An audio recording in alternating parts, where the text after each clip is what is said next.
Masechet Nedarim Daf Vav, on commence Bezrat Hashem à la deuxième ligne Métivée. La Gemara avait ramené la marloquette de Abaye Rava à propos des Yadaim She'enan Mochichot. C'est-à-dire, on a vu que, en ce qui concerne un Neder, non seulement celui qui a prononcé le Neder clairement, mais même celui qui n'a prononcé que le Yad, qui n'a que dit Yad, qui veut dire le début de la phrase, il a laissé entendre qu'il veut s'interdire en Neder, mais il ne l'a pas dit clairement, lui aussi il a interdit. La question est si ce Yad lui-même n'est pas évident, il n'est pas très clair. Il a dit une phrase qui, en principe, voudrait dire qu'il veut faire un éder, mais on pourrait la comprendre peut-être autrement aussi. C'est ce qu'on appelle donc Yadaim She'enan Mochichot. C'est un Yad qui n'est pas très clair, qui n'est pas très prouvé. Est-ce que ça aussi, ça l'interdit en éder, oui ou non? Selon Abaye, oui, selon Rava, non. Métivé la Gemara objecte. Are walai, are ze'alai, quelqu'un qui dit sur un objet, are walai, il est pour moi, ou bien are ze'alai, c'est pour moi. Il n'a pas terminé sa phrase. Il n'a pas dit c'est pour moi en korban, comme un éder, assour. Il est interdit quand même. Mipnei shu yad le korban. Car quand il dit il est sur moi, on comprend de là, on devine que il est pour moi un korban. Interdit comme un korban. Donc, tamad amar alai. La raison pour laquelle il est interdit comme yad, ce yad là va lui interdire, c'est que parce qu'il a dit alai. Harehu alai. Il est sur moi. Donc c'est pour cela, ça c'est la raison, la raison pour laquelle il est interdit, c'est parce qu'il a dit alai. Avalo amar alai lo. Mais s'il n'a pas dit alai, il a dit simplement arehu, il est, cet objet-là il est, et il s'arrête là. Lo, il n'y a pas de neder ici. Pourquoi? On devrait dire c'est un yad, she'eno mochiach. C'est un début de neder qui n'est pas arrivé jusqu'au bout, qui n'est pas très clair. Objection pour Abaye qui a dit que même dans ce cas-là, ça doit être un éder. Amar lecha Abaye, Abaye te dit non. Tamad alai hu de asur. La raison pour laquelle il est interdit, c'est parce qu'il a dit alai. S'il a dit alai, il est interdit parce que arehu alai, il est sur moi. On comprend de là un éder. Avalamar arehu velo amar alai. Mais s'il n'a pas dit le mot alai, il a simplement dit arehu, il est, cet objet-là il est. Alors ici, c'est pas un yad she'eno mochiach. C'est pas un yad pas clair. C'est rien du tout. Parce que quand tu dis arehu, on ne sait pas ce que ça veut dire. Il est cet objet. Tu sais, cet objet-là, il est. Il est quoi? Qui dit que ça veut dire qu'il est korban? Qui dit que c'est le début de la phrase de korban? Interdit comme un korban. Peut-être arehu de efker? Il est efker? Je l'abandonne. Ou bien arehu de tzedaka? Kehamar. Je le donne il est pour la tzedaka. D'où tu sais qu'il est en éder interdit. Il n'y a rien du tout, il n'y a même pas un yad she'eno mochiach. La Gemara dit, non. Veha mipnei shu yad korban katane. La Braïta ici considère que dire arehu alai, c'est un yad pour korban. Donc quand il dit arehu alai, il a dit cet objet-là, il est pour moi. Tu dois comprendre que la fin de la phrase, ça le mène à un éder à l'interdire comme un korban. Donc quand il a dit arehu, tu devrais revenir ici à des yadaim she'enan mochichot, à un début de yad qui n'est pas clair, mais qui mène quand même à un sens de korban. Pourquoi tu tires vers tzedaka, vers efker? Non, ça va dans le sens du korban. Et pourtant on a vu que c'est pas bon.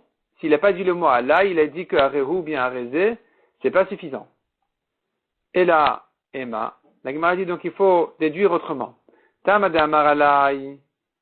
La raison pour laquelle c'est interdit, c'est parce qu'il a dit alai. Hu de asur. C'est ça la raison pour laquelle il est interdit. Parce qu'il a dit le mot alai. Donc, hu asur vechavero mutar. C'est là où j'ai dit, celui qui a parlé, il est interdit en éder, et son ami, il est permis.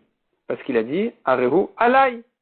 Cet objet-là, il est pour moi comme un korban interdit, mais pour mes amis, non. Avalamar arehu. Mais s'il a dit il est, or on sait maintenant, selon Abaye, que c'est des yadaim she'enan mochichot. C'est un début de neder. Ça va dans le sens du korban, il n'a pas terminé sa phrase, mais c'est quand même valable. Dans ce cas-là, puisqu'il n'a pas dit alai, alors il n'a pas limité le neder à lui-même, à lui seul. Dans ce cas-là, je dirais au contraire, shnen asurin. Ils sont tous les deux interdits. De dilmare ou ekdesh kehamar. Peut-être qu'il voulait dire c'est ekdesh. C'est ekdesh, c'est interdit, donc ça sera interdit sur tout le monde. C'est pas que sur moi que c'est interdit. C'est comme j'ai ekdesh, il est interdit pour tout le monde. Donc, dans ce cas-là, ce sera effectivement différent, mais au contraire, ce sera plus ramour encore, plus grave encore. Dans le cas où il a dit que arehu, c'est interdit à tout le monde. S'il a dit arehu alai, c'est interdit que sur lui. Donc, Abaye peut maintenir ses paroles, il peut rester sur sa ligne de dire que des Yadaim she'enan mochichot, avian Yadaim. On considère un Yad même s'il n'est pas très clair. Métivé, prochaine objection. Arezu Khatat, Arezu Hacham. Un homme qui dit sur une brebis, Arezu Khatat. Elle est Korban Khatat. Arezu Hacham. Ici, il faudrait corriger plutôt au masculin, parce qu'un Korban Hacham, en général, il est mâle. Donc, Arezé Hacham. Il vient, il dit sur une bête, cet animal-là, il est Hacham. Afalpi Shu Chayav Khatat ve Hacham, la Amar Klou, même s'il est déjà Chayav, il a fait une Avera, qu'il a rendu Chayav d'amener un Korban Khatat ou un Korban Hacham, il n'a rien dit. Puisqu'il n'a pas dit, c'est pour mon Khatat, c'est pour moi Hacham. Il a dit simplement, c'est Khatat, c'est Hacham. Non, c'est pas Khatat ni Hacham. Ça veut dire quoi, c'est Khatat ou Hacham? C'est pas. Si par contre il a dit Arezu Khatati, ou les Khatati, sur la correction ici, sur la version du côté, ou Arezu Hachami, ou plutôt les Hachami, il dit, ça c'est pour mon Khatat, c'est pour mon Hacham, s'il était Chayav de Khatat et Hacham, eh bien, ces paroles sont valables, ont pris la bête en Korban. Tiouta d'Abaye. Ici, tu as une objection pour Abaye, parce qu'Abaye lui a dit qu'un Yad, même s'il n'est pas clair, il est valable. Donc, quelqu'un qui a dit Arezu Khatat, s'il est Chayav Khatat, on devrait dire c'est comme un Yad qui n'est pas clair, qui est considéré comme un bon neder. Pourquoi on a dit ici que le Amar Klum, il n'a rien dit? Amar Lecha Abaye répond à Agmara. Haman et Rabbi Udaï. Cette braïta pense comme Rabbi Uda, qui, comme on a vu à propos de Get, Rabbi Uda disait, il faut parler clairement. Donc ici, quand tu dis Arezu Khatat, tu n'as pas dit clairement que c'est pour ton Khatat, c'est pas valable. La Gemara dit, mais attends, on a vu qu'Abaye, il s'arrangeait avec Rabbi Uda. Abaye, il avait dit, tu sais, Rabbi Uda qui a dit qu'il faut parler clairement, il ne l'a dit qu'à propos de Get. Parce que la Torah a dit, écrit tout, il faut que ce soit très tranchant, très clair, mais sinon, en général, Rabbi Uda serait d'accord avec moi que c'est pas la peine de parler très clairement, même s'il a dit un début de Yad, c'est suffisant, même si c'est pas clair. Donc pourquoi tu me dis ici que quand il a dit Arezu Khatat, le Amar Klum, il a rien dit. Pourquoi il a rien dit? Si tu me dis que Rabbi Uda est d'accord en général que c'est bon, que c'est un Yad, pourquoi il a rien dit? Demande à Gemara à Abaye, Houda Amar. Pourtant c'est Abaye lui-même qui a dit Anadam Rafil et Rabbi Uda. Moi, Abaye, je pense même comme Rabbi Uda. Rabbi Uda n'a parlé qu'à propos du Get, mais en général il est d'accord avec moi que c'est lui considéré comme un Yad. Répond la Gemara Hadarbe, il a changé d'avis. Abaye a changé d'avis. Finalement, il dit, oui, c'est vrai, Rabbi Uda qui dit qu'il faut parler clairement, il a dit de partout, pas que pour Get, mais pareil dans les autres choses aussi. Donc, la Braïta qui te dit que Khatat, Arezu Khatat, le Amar Klum, elle va comme Rabbi Uda. Il faut parler clairement, il faut dire les Khatati, c'est pour mon Khatat. La Gemara dit, si Abaye maintenant, finalement, il va pas comme Rabbi Uda, il s'arrange pas avec lui, Abaye dira non, Rabbi Uda il n'est pas d'accord avec moi, il dit qu'il faut de partout dire un Yad très clair. Moi je pense comme les Chachamim qui disent que c'est pas la peine. Alors puisque finalement tu me dis que Abaye ne va pas comme Rabbi Uda, peut-être que Rava, lui, aussi ne s'arrange pas avec les Chachamim. C'est-à-dire, de même que Abaye ne s'arrange qu'avec les Chachamim et pas avec Rabbi Uda, de même Rava ne s'arrange qu'avec Rabbi Uda et pas les Chachamim, parce qu'on rappelle. La Gemara dans le daf précédent après la marloquette d'Abaye et Rava, à propos des Yadaim Shenan Mochichot, que Abaye a dit qu'un Yad pas clair, c'est un Yad, c'est un Eder. Rava a dit ce n'est pas un Eder. On avait comparé leur discussion à une marloquette de Rabbi Uda et Chachamim à propos de Get, où on voit là-bas, a priori, que Rabbi Uda pense qu'il faut parler clairement. Les Chachamim disent que c'est pas la peine de parler clairement. On peut deviner le sens de l'idée. Et donc, la Gemara a voulu comparer la marloquette de Abaye et Rava à la marloquette de Rabbi Uda et Chachamim. Mais la Gemara avait dit non, Abaye dit je m'arrange avec tout le monde, Rava dit je m'arrange avec tout le monde. Maintenant, on dit que non, Abaye ne s'arrange pas avec tout le monde, il ne s'arrange pas avec Rabbi Uda, et il s'arrange qu'avec les Chachamim. Alors peut-être que Rava non plus, il ne s'arrange pas avec tout le monde, il va s'arranger qu'avec Rabbi Uda et pas les Chachamim. Donc la Gemara dit, et là, Lema, Rava d'Amar qui Rabbi Uda, si c'est comme ça, peut-être que Rava n'a parlé que selon Rabbi Uda. Rava qui a dit qu'il faut parler clairement, il ne l'a dit, il pense comme Rabbi Uda. C'est un problème, quoi. Rava, il va penser comme Rabbi Uda, il n'est pas comme les Chachamim. Amar Lecha Rava, il te répond, Rava, non. Moi, je peux maintenir ce que j'ai dit. Anadam Rafil et Rabbanan. Moi, je parle même selon les Chachamim. Adkan le Kamre Rabbanan. De l'Obeinan Yadaim Mochichot. Jusqu'ici, les Chachamim n'ont dit qu'il n'y a pas besoin de Yadaim très clair. Et la Gabe Get, ce n'est qu'à propos du Get, d'Anadam et Geresh et Eshet Ravero. Car un homme ne divorce pas la femme de son ami, c'est sûr que c'est lui qui l'a divorcé, donc tout est clair. Aval Be'alma, Beinan Yadaim Mochichot. Mais en général, où tu n'as pas cette svara de dire un homme ne divorce pas la femme de son ami. En général, tu dis, s'il n'a pas parlé clairement, c'est pas clair, ça reste pas clair. Peut-être que les Chachamim sont d'accord avec moi qu'il faut des Yadayim Mochichot, il faut que ce soit il faut que son idée soit très claire. Donc moi, Rava, je peux m'arranger aussi bien selon Rabbi Yehuda que selon les Chachamim. Donc Rabbi Yehuda qui a dit qu'il faut parler clairement à propos de Get, évidemment, je suis d'accord avec lui. Même les Chachamim qui ont dit dans Get, c'est pas la peine, ils sont d'accord qu'en général, il faut tâcher à s'expliquer davantage, de manière à ne pas laisser d'hésitation et de doute sur le sens de ce qu'il voulait dire. On tourne la page. Vaï Rav Papa. Rav Papa a demandé. Donc à propos de Nézirut, de Nedarim, on a vu Yesh Yad. Il y a un Yad, c'est-à-dire, si tu attrapes le Neder par sa hanse, tu ne l'as pas exprimé, mais tu as dit le début de la phrase, ça va aussi. C'est un Neder. La question qui se pose maintenant, c'est à propos des Kiddushin. La Gemara va ramener plusieurs cas, on va se poser la question, est-ce qu'il y a un Yad ou il n'y a pas de Yad? Donc la question de Rav Papa, elle est Yesh Yad les Kiddushin, Olo. Est-ce que dans les Kiddushin, il y a Yad ou il n'y a pas? Echidami, de quoi il s'agit? Il est madame Arla Leisha Arat Mekudeshet Li. S'il a dit à une première femme, il a dit Arat Mekudeshet Li. Donc tu es ma femme. Il a fait des Kiddushin à une femme en lui disant Arat Mekudeshet Li. Ve'amar lechaverta ve'at nami. Et il a dit à une autre femme, et toi aussi d'ailleurs. Toi aussi. Ça serait un Yad. Et la question se poserait, est-ce que c'est bon pour les Kiddushin ou pas? Pshita, Ainu Kiddushin Atzman. Il est évident que c'est des Kiddushin. C'est même pas un Yad, c'est les Kiddushin eux-mêmes. Il a dit clairement, et toi aussi. Donc toi aussi, tu es Mekudeshet à moi. Et là répond la Gemara, c'est pas ça le cas. Il a dit à la première clairement toute la phrase, et à la deuxième il a dit ve'at, et toi. Il n'a pas dit et toi aussi, il a dit et toi. Est-ce que et toi ça veut dire et toi aussi tu es Mekudeshet à moi? Donc Amar lechaverta, c'est ça ce qu'il a dit à son ami, à la deuxième. Ve'etaf seba kiddushin, et donc les kiddushin sont valables. Lechaverta, chez la deuxième aussi. Et donc il y aurait un yad. Au dilma, ou bien je dis non, il n'y a pas de yad pour des kiddushin. Parce que ve'at chazai amar la lechaverta. Quand il a dit à la deuxième, et toi, c'est pas et toi aussi tu es Mekudeshet à moi. C'est et toi tu vois. Donc il dit à la première, tu es ma femme, tu es Mekudeshet à moi. Et à la deuxième il dit et toi. Ça veut dire quoi et toi? Et toi tu prends les photos. Et toi tu enregistres. Et toi tu regardes. Ça peut vouloir dire beaucoup de choses et toi. Ve'lotav seba kiddushin lechaverta. Donc il n'y aurait pas de kiddushin dans la deuxième. Donc ce n'est qu'un yad ici. C'est pas plus qu'un yad. De dire à la deuxième et toi, c'est un yad, c'est un début de kiddushin, mais c'est pas plus que ça. Ça n'a pas été dit clairement. Donc la question elle est, est-ce que dans ce cas-là, elle est Mekudeshet la deuxième, oui ou non? Demande à Gemara au Mimi Baile le Rav Papa. Est-ce que Rav Papa se pose la question à propos des kiddushin, s'il y a un yad ou pas? Ve'amidamar le Rav Papa l'a Abaye. Pourtant, dans ma Sechet Kiddushin, Rav Papa a dit à Abaye, Misavar Shmuel, est-ce que Shmuel pense, Yadaim Shen Mochichot Avian Yadaim? Est-ce que Shmuel pense à propos des Kiddushin qu'un yad qui n'est pas clair, il est considéré comme un yad? Là-bas, il y a un certain cas dans la Gemara de Kiddushin où on a compris de Shmuel que un yad qui n'est pas clair, même un yad qui n'est pas clair est considéré comme des Kiddushin.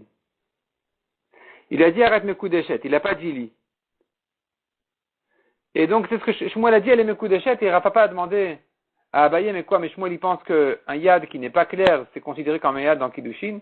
Mikla, déduit de là, des Sivir al Rav Papa, que Rav Papa y pense, des Yesh Yad des Kiddushin, qu'en principe il y a un yad pour des Kiddushin. La question ne se pose que si c'est pas clair, que si c'est un yad chez No Mochiach. Mais si c'était un yad clair, alors, on devrait dire que c'est valable même dans Kiddushin. Pourquoi chez nous, Rav Papa se pose la question, est-ce qu'il y a un yad dans Kiddushin, oui ou non? Donc je comprends que la question elle est quand le yad il est clair, est-ce que c'est bon ou pas? Non. Pour Rav Papa, il n'y a pas à se poser la question, il n'y a pas de question. Ce n'est que si le yad n'est pas clair que Rav Papa était étonné de dire qu'il n'y ait pas de yad, qu'il y a un yad dans Kiddushin. Mais si le yad est clair, oui, ça devrait être des Kiddushin. Répond la Gemara, Chada migo maïde svir ale le Shmuel amarle le Abaye. Il s'est posé une question dans l'autre. Je reprends la phrase. Chada, une question. Migo, de l'intérieur, maï de svirale, le Shmuel, il a posé une question dans ce que Shmuel a dit, de ce qui ressort de ce que pense Shmuel.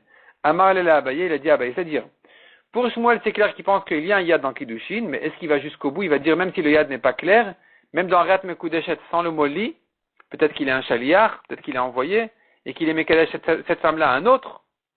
Donc un homme qui dit arrête mes coups déjà, tu ne sais pas si c'est pour lui ou pour quelqu'un d'autre. Donc là, ça s'appelle Yad Sheino Mochiach.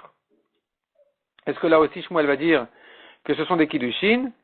Ça, c'était une question qui s'est posée, que Rav Papa demandait à Abaye. Et chez nous, Rav Papa, il demande, mais attends, mais au fait, est-ce qu'il y a un Yad dans Kiddushin ou pas? Shmuel, il dit qu'il y a un Yad, il va même dans Yad Sheino Mochiach, a priori. Et moi, je me dis Rav Papa, je me demande, est-ce qu'il y a un Yad? Peut-être qu'il n'y a même pas de Yad. Donc c'est une question dans l'autre. Donc en réalité, ça marche comme ça. Même dans Shmuel, c'est pas clair qu'il y a un Yad. En fait, la question de Rav Papa à Abaye, elle était comme ça. Est-ce que Shmuel pense qu'il y a un Yad dans Kiddushin? Et s'il pense qu'il y a un Yad dans Kiddushin, est-ce que même quand le Yad n'est pas clair, c'est considéré comme un Yad?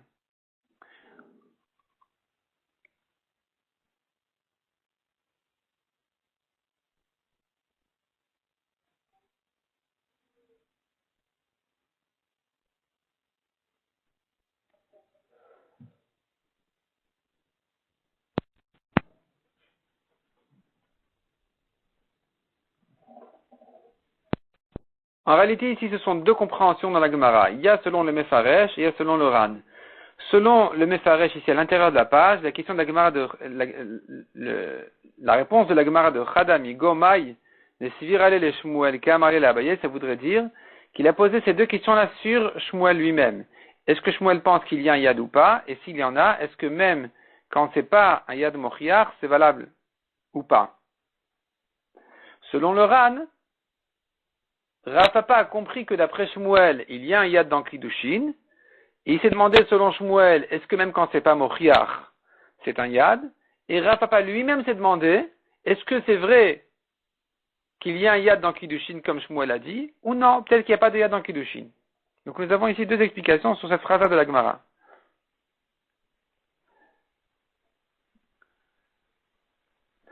Baï Rav Papa, nouvelle question. Yesh yad l'EPA ou en yad l'EPA. On sait bien, un homme qui récolte son champ, il doit laisser au coin de son champ, il doit laisser de la récolte là-bas abandonnée aux pauvres. C'est ce qu'on appelle PA, le coin du champ. La question elle est, est-ce que yesh yad l'EPA? Est-ce qu'en ce qui concerne la PA aussi on dira yad, il y a un yad ou pas? Echidami, de quoi il s'agit? Il est madamar aden ugia leve PA. S'il a dit ce champ-là ou cette parcelle de terrain sera la PA de mon champ, ve'aden nami, et ça aussi. Ça c'est une vraie PA. Il a vraiment réservé le deuxième aussi pour PA. Kikamibaya, la question ne se pose pas dans ce cas-là, elle se pose dans un autre cas. Kigon Amar Vehaden. Il a dit, et ça, et celle-là. Velo Amar Nami, il n'a pas dit celle-là aussi. Maï. Quelle sera ici la halakha? Est-ce que Yesh Yad les PA? On va dire que ça aussi c'est PA ou pas. La Gemara dit Michlal, déduit de là, cet homme-là, pourtant, il a déjà réservé sa première PA. En principe, c'était la quantité suffisante pour la PA, parce que sinon, ça aurait été évident que la deuxième aussi doit l'être. Mais ici, il s'agit d'un cas où la première était déjà suffisante pour la quantité de PA qu'il doit laisser dans son champ, 1/60, je pense. Et ici, il a dû laisser, et là, il a voulu dire, et ça. Et donc, tu voudrais dire, peut-être qu'il y a Shia de PA et que le deuxième aussi, c'est PA. Donc, tu comprends de là qu'un homme peut déborder de la quantité qu'il doit laisser en PA. Il pourrait même laisser son champ entier, pas son chantier, son champ entier, l'abandonner aux pauvres comme PA. Et donc, et c'est ça la question. Donc, tu vois de là, un homme peut faire de son champ tout entier une PA. Donc, la Gemara dit,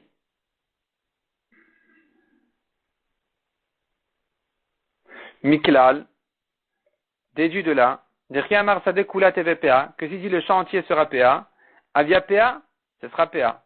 La Gemara dit oui, effectivement. Ve'atania, comme on voit dans une braïta, minayin shimrotze la sot kol sadeu PA ose. D'où je sais qu'un homme qui veut laisser son champ entier pour les pauvres, il peut le faire. Talmud lomar pe'at sadecha. La Torah dit le coin de pe'at, le coin de sadecha, ton champ. Donc tu comprends que ton champ, il peut être comme la PA. Ton champ entier, il peut être pour les pauvres. Et donc la question ici, elle est-ce que yesh yad ou en yad? Il a dit et ça. Et ça veut dire, et ça aussi c'est PA, ou non? Miamrinan, est-ce qu'on dit? Kevandit cache les korbanot, puisque la PA a été comparée aux korbanot, comme on verra ensuite. Ma korbanot yeshlaem yad, af PA yesh la yad. De même que pour les korbanot, on sait bien yesh yad. Pour la PA, pareil. Odilma, ou bien non, qui te cache les balteacher ou des cache. Ça n'a été comparé la PA au korbanot qu'en ce qui concerne balteacher, ne tarde pas. Tu as un devoir à faire ton korban, tu dois le faire. Tu as un devoir à laisser le coin de ton champ, tu dois le faire. Tu n'as pas le droit de le tarder. Les pauvres attendent. Mais pas, en ce qui concerne Yad, on ne va pas utiliser la comparaison de PA à korbanot pour dire qu'il y aurait un Yad aussi pour la PA. Ça, c'est la question qui n'est pas répondue.